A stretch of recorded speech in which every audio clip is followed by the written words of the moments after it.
Bonjour à tous, je suis Charlotte Nordine, j'espère que vous allez bien.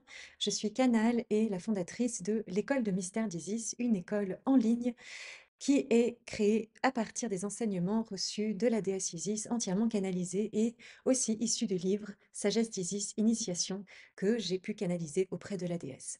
Ici, elle vient nous transmettre quelques messages, des points clés, des points phares pour nous qui vont pouvoir nous aider, qui sont des transmissions énergétiques pour le mois de juin, que Isis nous dit vont pouvoir être actuels, en tout cas jusqu'à la pleine lune en Gémeaux que nous allons vivre ici durant ce mois de juin, à peu près à la mi-juin.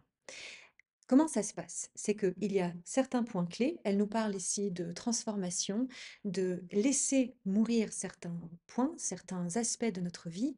Et je vais vous décortiquer peu à peu tous les messages qu'elle nous passe pour que vous puissiez aller plus dans les profondeurs de ce que Isis souhaite que vous sachiez. Donc si vous avez été attiré par cette vidéo, c'est probablement que elle vous a elle-même attiré jusqu'à elle et que vous avez quelque chose à retirer de ces messages. Donc j'espère qu'ils vont pouvoir contribuer pour vous. Il y a beaucoup de points que nous allons aborder et je vais essayer d'être le plus concise possible pour que vous puissiez en tirer le maximum. Le premier point qu'Isis aborde, c'est l'importance de mener à terme nos projets. Donc nous sommes ici maintenant dans une pleine lune ou dans une phase lunaire qui est à la mi-cycle de l'année 2025 et qu'il s'agit ici de ce point de transition au cours duquel nous venons terminer ce que nous avons commencé, mais ce depuis déjà un certain temps, pour pouvoir faire renaître un renouveau. Donc, mener à terme nos projets, ça va être important pour nous. Aussi, il s'agit pour nous de ne pas essayer de réparer, mais de laisser aller. Et ça, c'est quelque chose aussi qu'on doit apprendre à peut-être changer en fonction de notre manière de faire et la manière que nous avons eu d'aborder nos problèmes. Lorsque les choses viennent se confronter à nous, peut-être que le premier réflexe, bon, pour certains, ça va être de fuir la problématique, mais aussi pour beaucoup d'entre nous, ça va être de tout décortiquer, d'essayer de comprendre, d'essayer d'en parler, de savoir le pourquoi du comment et surtout parce que si on ne sait pas, on ne sait pas où est-ce que ça s'est logé et pourquoi. Non, non, non. Donc il y a beaucoup d'histoires mentales qu'on va se rencontrer, qu'on va se raconter ici. Mais ce qu'Isis, elle nous dit, c'est vous n'avez pas besoin de tout comprendre. Vous avez juste besoin de savoir que ceci n'appartient pas à la lumière, ceci n'est pas au niveau de la beauté de l'incarnation de votre âme et de l'être inestimable que vous êtes, et donc vous laissez aller. C'est pas la peine d'essayer de farfouiller dans tous les recoins de votre vie ou dans toutes les problématiques que vous rencontrez ou des événements que vous traversez. Ensuite, elle nous dit être en phase et au courant avec ce que nous ressentons sans essayer de changer ce qui est, mais d'y apporter la compassion. Ça, c'est une phrase clé très importante. Il n'est pas tant important d'essayer de vivre une vie où on est tout le temps heureux. En fait, on ne sera pas tout le temps au top du top de notre humeur ou de notre bien-être. Et c'est OK. Nous vivons ici une incarnation humaine et on aurait tort de penser qu'il y a des personnes qui sont tout le temps là-haut, tout le temps en train de jouer de la vie. En fait, ce qu'il s'agit de faire pour nous ici, c'est de juste simplement accueillir et accepter que nous sentons ces difficultés lorsque nous les vivons. Et il n'y a rien de plus déstabilisant pour notre entourage, pour nos enfants et pour notre âme avant tout, que de ne pas être en phase ou de ne pas être au courant ou de ne pas être en lien avec ce que nous ressentons. Et il ne s'agit pas ici de se laisser aller à des montagnes russes et à des explosions émotionnelles et de dire je sens la colère. Mais en fait, on peut sentir la colère, c'est OK. On peut la valider, on peut sentir qu'elle est là. Mais avant tout, on a besoin de dire je te vois, je te reconnais dans ta colère et je reconnais le feu qui est en toi et qui a besoin de s'exprimer et de brûler là actuellement. Et une fois qu'on a reconnu ça, on peut aussi le laisser aller. Beaucoup plus facilement que si on essaye de le réprimer, parce que quand on est spirituel, on devrait être tout le temps dans la compassion, dans la bienveillance. Parfois, il y a des colères qui remontent, et surtout dans les périodes que nous vivons actuellement, avec énormément de transitions et de changements, et beaucoup de réparation aussi de notre enfant intérieur qui va se guérir aussi progressivement. Et ça, on va revenir après là-dessus sur un des autres points clés qu'Isis nous transmet. Ensuite, elle nous dit unir la compassion avec nous, envers nous-mêmes avec le discernement. Cette relation, cette situation me convient-elle? Laisser mourir et laisser l'ancrer pour l'ancrer et s'ouvrir au renouvellement. Donc en fait, on ne va pas forcément s'accrocher aux situations qui sont toxiques, qui ne sont pas bon. Ça, j'imagine que vous le savez, mais parfois on le fait malgré nous parce qu'on pense qu'on va encore pouvoir réparer quelque chose et puis on reste accroché à des situations qui ne sont pas bonnes pour nous Mais à chaque fois qu'il y a une part de nous qui est souffrante, nous avons besoin d'unir la compassion envers cette part de nous qui ne va pas bien dans cette situation, mais aussi d'apporter le discernement. Donc, la compassion, elle va être représentée ici par le calice. Et le discernement va être représenté par le bâton, l'épée. Ne pas se laisser prendre dans les méandres, perdre son pouvoir, se défaire, se dissoudre dans une situation qui ne convient pas à la bonté, à la lumière et à la clarté de notre âme, et de se perdre complètement dedans. Si vous sentez que vous êtes au plus mal, eh bien, il y a une épée qui est là pour vous, c'est votre épée du discernement qui a besoin de vous dire, là, c'est stop, là, ça suffit, là, ce n'est plus en ajustement pour moi. Mais je peux le faire parce que j'ai toute cette compassion envers moi-même et que je m'apporte l'amour dont j'ai besoin et que ça va être mon tapis, ma, ma soucoupe dans laquelle je vais pouvoir atterrir lorsque je quitterai ce qui ne me convient pas. Parce que quitter quelque chose, ça veut dire atterrir on ne sait pas où. Mais on va surtout atterrir dans nous-mêmes et dans les bras de notre propre amour et dans l'amour de notre âme et dans l'amour des bras de la Mère divine qu'Isis représente ici pour nous. Elle nous dit qu'elle ne nous lâche jamais, qu'elle est toujours là pour nous et que dès que nous faisons appel à elle, elle est là avec ses ailes pour nous entourer, pour nous envelopper et nous dire, tu peux te laisser aller. Tu peux me suivre et je t'accompagne. Tu peux suivre les élans de ton âme qui cherche à être libérée. Elle nous parle d'être pratique dans ses choix et dans ses actions. Ne pas juste en parler, mais agir en conséquence. Elle nous demande à quelque part de prendre une responsabilité spirituelle, ne pas être dans une vision éthérée du monde, mais d'aller jusqu'au fin fond de la matière dans nos actions et dans nos créations. Comment est-ce que je m'adresse au monde? Comment est-ce que je me montre face à mes créations? Comment est-ce que je m'adresse à mes relations et à ce que j'engendre? Nous sommes ici pour être des portails, des canaux de transmission de lumière divine de notre âme jusque dans la matière.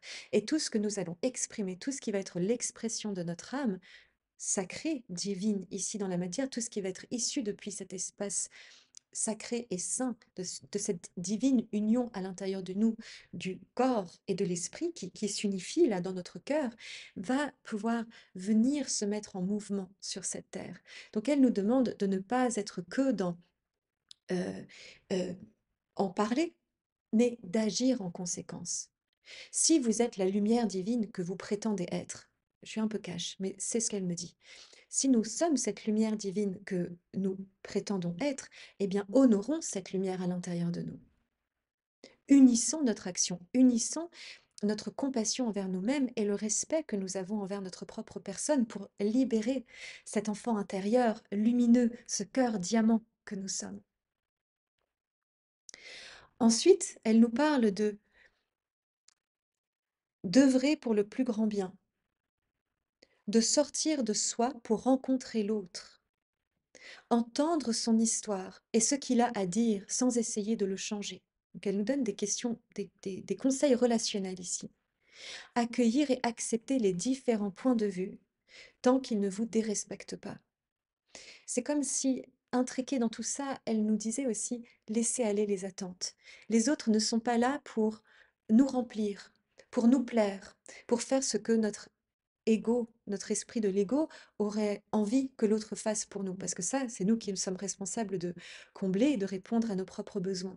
Mais d'entendre qui est l'autre, d'aller vers l'autre, quels sont tes besoins, sortir à quelque part de soi pour aller découvrir un autre champ de possibles, une autre réalité. Nous sommes tous des porteurs d'une réalité individuelle. Nous sommes tous l'expression de l'âme source qui a choisi de s'incarner à travers l'âme de chacun de nous qui vient s'exprimer dans la matière, dans ce qu'on appelle parfois la 3D ou 4D. Nous avons besoin de faire cette union entre 4D, 3D et 5D. Donc ici, nous le faisons parce que nous sortons de notre mental de l'ego et que nous nous mettons au service. Nous œuvrons en écoutant l'autre. Et toi, quelle est la vérité que la source exprime à travers toi? Je suis très curieuse de l'entendre. Et ça nous permet alors de nous ouvrir à différents points de vue et à ne pas camper sur nos positions et à penser que nous avons la seule vérité. Entendre et être présent à son enfant intérieur qui guérit et se soigne par phase cyclique de guérison. Donc ça, c'est le point auquel je faisais référence plus tôt dans cette présentation. Isis poursuit, ce n'est pas une régression, mais une exploration dans plus de profondeur. Donc vous avez peut-être déjà entendu parler de ces spirales de guérison. Donc, je suis thérapeute, je vois très bien aussi comment ça se passe personnellement. Donc il y a certains aspects de notre vie, on pense, ah non mais ça c'est bon, c'est guéri, c'est réglé depuis très longtemps, et pouf, tout d'un coup, en fait, ça vient nous retaper sur l'épaule et ça dit, ouh, je suis encore là. Et en fait, c'est parce que en fait, on fait une guérison en spirale. À chaque fois, il y a un aspect plus profond ou alors une autre facette de ce diamant qui se montre à nous. De mon expérience et de ce que j'ai pu constater et de ce que Isis m'a confirmé, c'est que nous venons dans cette incarnation avec peut-être deux, trois problèmes grand max que nous avons à résoudre. Et à chaque fois, nous avons l'impression que ce sont une multitude de problèmes, comme si en fait c'était l'hécatombe et que ça nous tombait dessus. Mais en réalité, c'est comme si il y avait plusieurs facettes d'une même problématique. Prenons par exemple la problématique de l'abandon, du rejet, de l'humiliation, ou peut-être d'autres, la sensation d'être annihilé dans son existence. Bref, tout ça.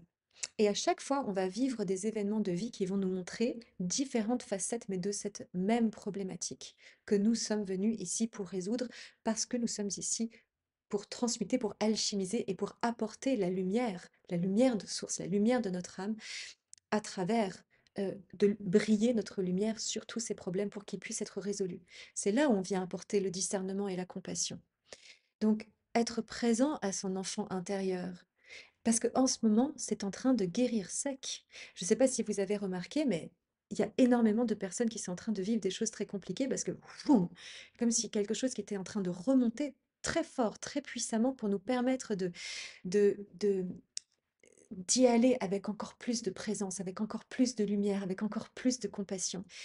Et Isis nous dit que c'est pas une régression. Il faut pas penser que ah, mais je suis en train de régresser, qu'est-ce qui se passe? Je pensais vraiment avoir géré ce problème et là, c'est encore pire qu'avant. Mais en fait, non.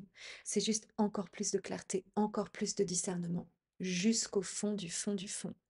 Isis m'a dit dans le livre Sagesse d'Isis Initiation que c'est justement ça le principe aussi du féminin sacré, du féminin divin, c'est que ce sont aussi les abysses, c'est se plonger à l'intérieur. Et surtout qu'on va se plonger dans le chakra sacré, dans le chakra utérus, et que ce sont souvent dans les chakras inférieurs que réside la majorité de nos karmas, donc des blessures avec lesquelles nous sommes venus nous incarner.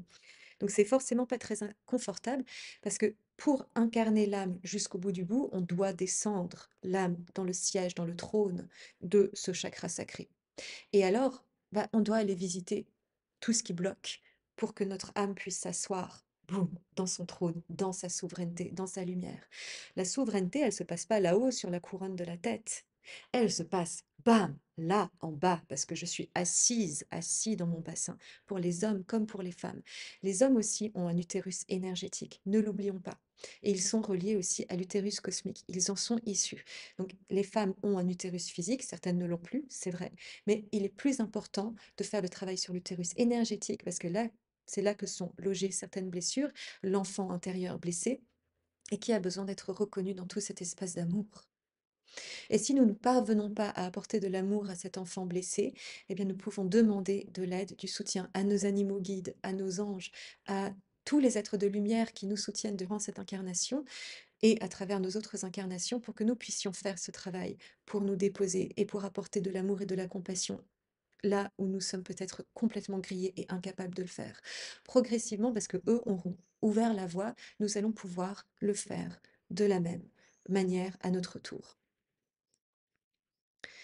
Le prochain point, c'est de ne pas se morfondre, mais de se relier à sa force et à son courage inné de l'âme. Elle nous dit de ne pas baisser les bras. Oui, c'est difficile. Oui, elle le voit. Oui, elle le reconnaît. Oui, vous êtes reconnus. Nous sommes reconnus pour traverser une période extrêmement difficile, une période défi sur cette terre. Mais nous ne devons pas nous morfondre. Il y a l'enfant russe à l'intérieur de nous, l'enfant lumineux, l'enfant solaire, comme si cette épée du discernement, cette épée du courage vient dire, j'ai une force inextricable à l'intérieur de moi qui est bien plus grande que, le, le- que la détérioration que je pense être en train de vivre. Votre âme a une force innée qui est bien plus forte que ce qu'elle vit comme attaque ou comme désespéritude, je ne sais pas si ce mot existe, désespoir, euh, dans cette incarnation actuellement sur Terre. Cette force est plus grande que quoi que ce soit. Votre force innée de l'âme est reliée à la source sacrée de tout ce qui est et à l'utérus cosmique de la mère divine. Cette force est issue de la source et est toujours disponible à l'intérieur de vous, même s'il faut la dézinguer et aller la trouver derrière toutes les couches de strates qui la couvrent en ce moment. Cette force jaillissante est inextricable à l'intérieur de nous tous. Faisons appel à cette force qui existe à l'intérieur de nous. C'est important que nous le fassions. Nous avons cette force, oui, cette force guerrière, cette force innée à l'intérieur de nous. Et je sais que beaucoup de travailleurs de lumière se défendent d'être des guerriers de lumière. Pourtant, Isis nous dit ici, par certains temps qui courent, nous avons besoin de faire appel à cette force inextricable et à cette épée qui réside en tout temps à l'intérieur de nous. Pas pour écraser ou pour vaincre qui que ce soit, mais pour vaincre notre propre croyance que nous sommes petits et que nous sommes des petites choses qui sommes en train de se morfondre dans une incarnation qui est trop difficile pour eux. Bien au contraire, vous êtes des êtres extrêmement puissants. Prenez-en conscience. Ne pas désespérer de l'état du monde, des guerres, de l'écologie. Œuvrer pour des améliorations, oui, mais l'apitoiement et le désespoir ne servent à rien et sont contagieux. Protégez plutôt votre enfant intérieur qui a peur, qui se sent trahi, abandonné et blessé. Soyez bon envers vous-même. Bien entendu, nous avons plein de compassion pour toutes les personnes qui souffrent dans ce monde et nous ne sommes pas d'accord avec des êtres qui n'œuvrent pas pour la lumière sur cette terre et nous savons très bien de qui nous parlons. Il y a aussi euh, tout un pan d'êtres, d'individus qui ne sont pas incarnés mais qui œuvrent pour que l'humanité ne soit pas dans sa lumière. Nous n'avons pas besoin d'aller dans les détails de ça, et pour certaines personnes qui sont en train d'œuvrer pour la lumière, de le savoir ou de trop prendre ça en considération, c'est compliqué pour elles. Donc en fait, d'autres personnes vont adorer aller farfouiller et aller comprendre comment est-ce que l'humanité est manipulée, bah, grand bien leur face. C'est pas le cas de tout le monde. Donc pour les personnes qui ne veulent pas vibrer avec cette réalité, c'est pas qu'elles font les autruches, c'est que ça ne leur permet pas d'œuvrer jusqu'au bout de leur lumière si elles sont trop happées par l'ombre. Donc on a besoin de respecter les appréhensions et les rythmes et les conceptions de chacun, de tout le monde. Tout en étant conscient que ces catastrophes écologiques, ces guerres, euh, ne sont pas excusables et que nous avons besoin de continuer à faire jaillir notre lumière intérieure à travers ces cycles de destruction pour mieux faire rejaillir un renouveau qui viendra après. Beaucoup de personnes me demandent ma perception autour de cette question-là. Moi, je me base énormément sur ce que je ressens de la part d'Isis et aussi sur ce que je ressens intuitivement depuis mon utérus, depuis mon chakra sacré, depuis mon centre intuitif. Et ce que je ressens, c'est que le monde ne va pas vivre un collapse, que nous allons vivre un renversement probablement, mais que c'est pour le bien et que nous n'avons pas à craindre. Nous n'avons pas besoin de nous faire de soucis ou de s'inquiéter, que la source est là pour tout orchestrer divinement. Peut-être que ça ne va pas correspondre à ce que voudrait notre ego, peut-être que ça ne va pas correspondre euh, à notre envie de confort tout le temps, mais ça va correspondre au rayonnement du plus grand et du meilleur qui est à l'intérieur de nous et qui va s'exprimer à travers ces événements qui vont permettre d'ouvrir un nouveau cycle de création pour ce monde. Au niveau de l'âme et au niveau de la terre et de l'humanité, c'est OK. Je ne dis pas que les guerres sont OK. Je veux juste et je ne dis pas non plus que de piller la terre et de créer des catastrophes écologiques est OK. Je suis contre ça. Voilà, je veux juste le préciser. Mais on doit aller faire appel à cette force et ne pas se laisser aller à l'apitoiement parce qu'il est contagieux. Et ça crée une déferlante d'apitoiement et de désespoir. Et c'est pas là qu'on veut aller. Isis nous parle de se syntoniser davantage au rythme de la Terre. Donc, elle parle bien ici du cycle des saisons, de la nature, de tout ce que la terre et la nature a nous apporté. Elle nous parle aussi de se syntoniser au cycle du ciel. Elle nous parle donc d'astrologie, donc de suivre, astrologiquement parlant, ce qui se passe pour nous, parce que les planètes, les astéroïdes sont de grands guides et ils nous permettent de savoir qu'est-ce qui est en jeu à quel moment. Moi, je suis moi-même pas astrologue, mais je suis passionnée d'astrologie et je peux vous dire que je suis ce qui se passe dans les étoiles. Je trouve que c'est extrêmement important pour nous, en fait, non seulement de savoir qui nous sommes, quelle est notre charte natale, et de savoir comment est-ce qu'il y a différentes planètes qui influencent euh, notre thème à différents moments donnés, là où on va être challengé, mis à défi, et comment est-ce qu'on va pouvoir utiliser les forces qui sont là pas pour nous écraser, mais pour nous permettre de parce que tout le temps, les planètes, en fait, elles essayent de nous faire grandir, de nous faire voir plus grand, de nous permettre de vivre une illumination après le cycle d'involution et d'évolution, si on veut bien. Mais si on comprend qu'est-ce qui est en jeu, ça va être beaucoup plus facile pour nous de faire cette navigation. C'est comme si ben, on n'avait plus les étoiles pour nous guider dans le ciel quand on est un navigateur sur l'eau avant qu'il y ait ces GPS marins. Donc, il y a les cycles solaires, il y a les cycles lunaires aussi auxquels on a besoin de se syntoniser. Pour moi, et de ce que je comprends aussi des enseignements d'Isis, le cycle lunaire est très important. Donc, il y a non seulement le cycle lunaire des femmes, bien entendu, mais encore plus important, le cycle de la nouvelle lune, premier quartier, pleine lune, et ensuite, quand la lune est décroissante et qu'elle va vers son cycle prochain de nouvelle lune. Au moment de la nouvelle lune, on va mettre son intention pour tout le cycle lunaire à venir avec une apogée à la pleine lune. Souvent, au premier quartier, on va avoir quelques difficultés avec les intentions qu'on a mis en place pour ce nouveau cycle lunaire. C'est très souvent comme ça que ça se passe. Et là, par exemple, nous sommes dans une lune en Gémeaux qui va nous demander d'aller vers beaucoup de discernement et de clarté, de clarifier notre mental pour y aller avec compassion. Je vais continuer à faire ces vidéos pour vous parler de ça, bien évidemment. Et ça nous demande aussi, et si vous le voulez, de célébrer, de fêter tout ça, parce que nous ne sommes pas séparés de ces cycles. Nous en faisons partie, et ces planètes interagissent depuis l'intérieur de nous. Le divin n'existe pas à l'extérieur de nous, il s'exprime depuis notre intérieur, et sous l'expression unique que nous sommes, et sous notre charte natale unique à quelque part. Unissez vos besoins, unissez-vous face aux besoins les uns des autres. Donc, elle nous parle ici de s'entraider. Exprimez vos besoins tout en prenant en considération votre prochain. Elle nous demande de sortir vraiment de cette conscience individuelle, de voir que les autres aussi sont là. Et surtout que lorsque c'est difficile pour nous, eh bien, d'aller contribuer pour une autre personne, d'être au service, ça nous permet de sortir de nous-mêmes. Et ça, c'est ô combien important. Donc faisons-le. Prenez davantage plaisir à servir qu'à être servi.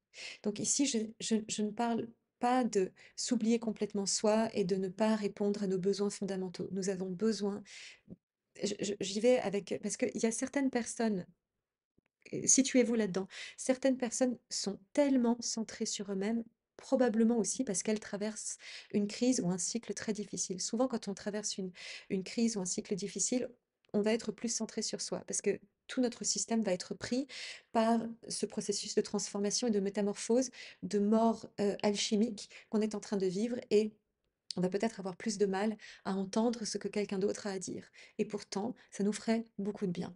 Et ensuite, il y a aussi des personnes qui sont tellement au service des autres parce qu'elles ont appris à être aimées, à être appréciées, à exister dans ce monde parce qu'elles sont au service des autres. Et quitte à s'oublier complètement, toujours faire passer les autres avant soi. Donc ça, c'est pas non plus OK. On doit vraiment trouver un équilibre là-dedans. Hem, donc exprimer nos besoins tout en prenant en considération les besoins de notre prochain. Le monde ne peut pas exister dans la lumière et de la façon dont nous aimerions le voir évoluer, si nous sommes, uniquement centrés sur nous et que nous pensons qu'en fait nous avons besoin que de guérir notre propre personne. Certes, nous devons guérir notre propre personne et nous n'avons pas besoin de guérir qui que ce soit d'autre. Chacun est responsable de sa propre énergie qu'il détient à l'intérieur de lui. En revanche, de croire que nous sommes séparés et que nous sommes divisés, cela est faux. Au point de vue de l'âme, d'un point de vue de l'âme, nous sommes tous unis, nous sommes tous unifiés. Et toutes nos âmes sources unifiées forment la source. Donc, si je fais ma part, je contribue pour le tout. Mais je vais aussi être à l'écoute de mon prochain. C'est important. Discernez les besoins de votre âme et les besoins de votre ego pour mieux renaître à votre pure essence. Parfois, c'est pas facile de savoir si c'est les besoins de notre âme ou si c'est les besoins de notre ego. Par exemple, l'ego peut dire non, mais moi j'ai besoin de ce moment pour moi et puis les autres ils m'écoutent pas ou ils me laissent pas suffisamment d'espace. Alors que votre âme, justement, elle est en train de dire, mais moi j'ai besoin d'être plus en interaction avec les autres, j'ai besoin de servir plus, j'ai besoin de vivre une expansion auprès d'autres personnes. Donc parfois, c'est pas évident de savoir si c'est notre ego qui essaye de se planquer, parce qu'en fait, ça lui fait peur d'aller au-devant et d'aller rencontrer d'autres personnes parce que peut-être qu'il a des blessures, peut-être qu'il a des peurs de rejet ou des peurs d'être trahi ou d'être humilié s'il va à la rencontre d'autres personnes. Alors que l'âme, elle aimerait que ça. Elle aimerait rencontrer d'autres personnes qui vibrent et qui résonnent à la lumière de sa propre âme. Donc, de voir ici qu'on a besoin de voir si l'énergie que l'on contient nous tire vers le bas. Est-ce que c'est dense? Est-ce que c'est relié à la peur? Est-ce qu'on a peur d'y aller? Est-ce que, et si c'est une peur, eh bien, souvent, ça va être une peur de l'ego. Il ne s'agit pas de détruire l'ego, il s'agit de se mettre en compassion envers cette blessure pour lui permettre de se résorber, de se déposer et de se laisser aller. Réjouissez-vous du succès les uns des autres et encouragez-vous. Vous avez besoin de la validation de vos pairs. Nous vivons dans un monde où parfois, euh, il y a des personnes qui sont avares de compliments ou de contributions et de dire c'est vraiment génial ce que tu as fait. C'est une façon de contribuer pour l'autre et même ou même de croire que c'est un dû, que l'autre a créé ceci ou cela pour nous, mais aussi pour la communauté. Qui a fait des trouvailles écologiques, par exemple, ou qui a créé une machine qui va aider beaucoup de personnes dans une communauté ou dans toute la civilisation. Nous avons besoin d'être reconnus. Notre moteur principal ne va pas être de trouver la validation, d'aller chercher la validation. Est-ce que tu m'aimes? Est-ce que j'ai fait suffisamment bien? Est-ce que j'ai été à la hauteur? Est-ce que là j'ai fait juste? Ça, on doit le trouver à l'intérieur de nous, dans l'estime de nous.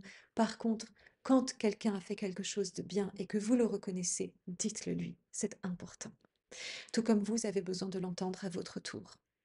Ne soyons pas avares en compliments et en validation les uns envers les autres. Réjouissez-vous du succès les uns des autres. Ah oui, pardon, ça j'ai déjà dit. Faites votre œuvre et soyez-en récompensés. Donc faites votre œuvre vous aussi et laissez-vous être récompensés de l'avoir fait. Soyez entourés d'un entourage qui vous élève.